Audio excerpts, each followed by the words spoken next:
conquête de la souveraineté passe avant tout par l'exploitation des ressources nationales au profit de nos populations.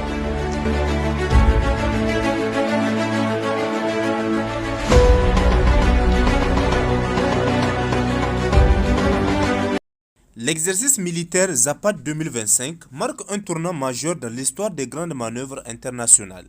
Jadis centré sur la coopération stratégique entre la Russie et la Biélorussie, ce rendez-vous de défense s'ouvre désormais à une dimension inédite, traduisant l'évolution vers un monde de plus en plus multipolaire.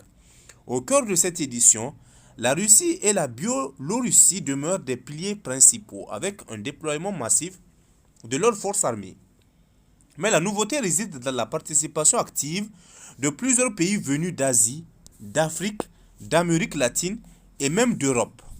Des puissances comme l'Inde et l'Iran côtoient désormais de nouveaux partenaires à l'image du Bangladesh, du Tadjikistan, mais aussi du Congo et surtout de l'Alliance des États du Sahel, le Burkina Faso, le Mali et le Niger qui apparaissent pour la première fois comme des acteurs militaires reconnus dans un tel format multinational.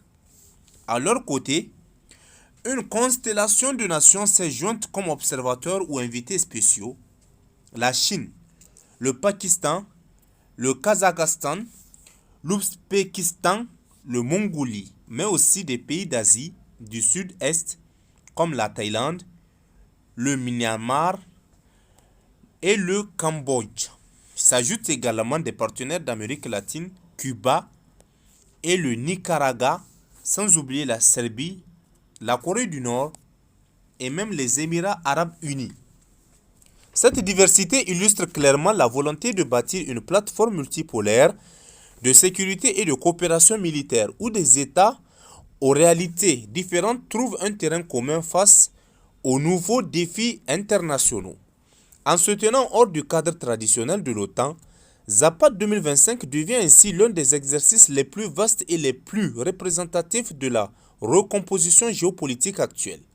Une occasion pour Moscou et ses partenaires de montrer leur capacité d'adaptation, mais surtout pour les pays émergents et les blocs régionaux comme l'AES de faire entendre leur voix et d'affirmer leur place dans la dynamique de sécurité collective mondiale.